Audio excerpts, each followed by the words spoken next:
It's been almost 2 weeks since former FBI Director James Comey launched his book tour and in the process has done many TV appearances.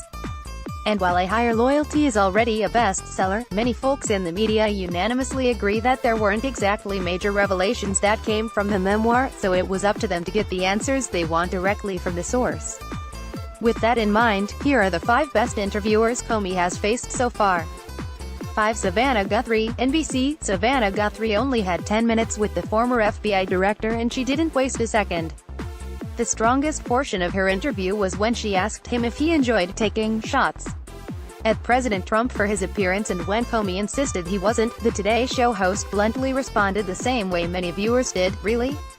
Her question about whether he thought he made the potential prosecution of Trump tougher because of this book, why if he felt this way about the president he didn't stand up to him, was also noteworthy.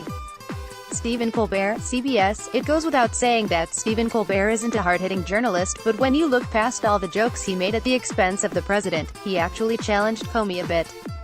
He confronted him about Fox News anchor Chris Wallace's criticism of Comey's book when he called it bitchy for mocking Trump's hair and tan, and asked him to react to a clip from last year showing how his audience cheered when he broke the news during his monologue that Trump had fired the FBI director.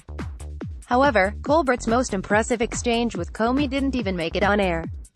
In the full uncut interview that was posted online, he surprisingly grilled Comey about the damning classified information about former Attorney General Loretta Lynch that the general public still doesn't know about.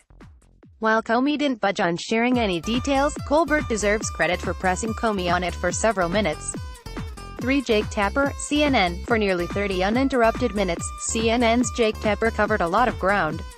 His biggest strength was his follow-up questions. For instance, Tapper got Comey to walk back his assertion that it's possible that Russia had dirt on President Trump. He pointed out the double standard, how Comey handled the Clinton email investigation so publicly during the election while keeping the investigation regarding alleged collusion between Russia and the Trump campaign under wraps. And more specifically, how he worried by not sending that letter to Congress when reopening the Clinton probe that would make Hillary Clinton illegitimate president had she won. He essentially ended up doing it to Trump with the Russia probe. The most jarring moment from the interview was when Comey refused to answer whether the country would be better off with Clinton as president, which was something he answered just hours later during a non-televised sit-down. 2. Meghan McCain, ABC. During his entire book tour, few have held Comey's feet to the fire better than Meghan McCain. The View's conservative pundit really held nothing back. McCain called him out for sounding like a political commentator, for trashing Trump, and was the first interviewer to grill him for his defense of former FBI Deputy Director Andrew McCabe after it was discovered that he leaked to the press and lied to investigators under oath. She also successfully tag-teamed with Joy Behar on the subject of Comey's reopening of the Clinton investigation just days before the election. Because McCain is more of a commentator than a journalist, her exchanges with Comey were a balance of solid questioning and reasonable criticisms. 1. Bret Baier, Fox News. Fox News anchor Bret Baier easily had the sharpest line of questioning for the former FBI director to date. Regarding the Clinton investigation, he grilled Comey about writing his exoneration letter months before interviewing Hillary Clinton, and how the FBI allowed top Clinton aide Cheryl Mills to sit in on the interview as Clinton's lawyer despite herself being part of the investigation. Baier was the first to question Comey about the report that the FBI was pressured into reopening the Clinton investigation in October 2016 by authorities in New York. He grilled Comey on his handling of his memos and why his pal Daniel Richman was considered a special government employee, and also asked about his defense of Andrew McCabe and his knowledge of the perceived anti-Trump bias from FBI agents Peter Strzok and Lisa Page.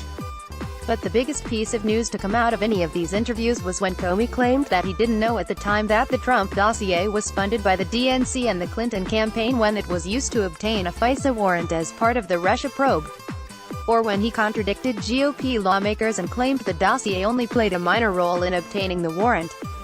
Despite being nearly 2 weeks into his book tour, Baier asked dozens of questions that previous interviewers failed to ask, and were given in such an airtight fashion that Comey even showed signs of struggling at times. Of everyone Comey has sat down with so far, Baier deserves the most praise. Image via screen grab.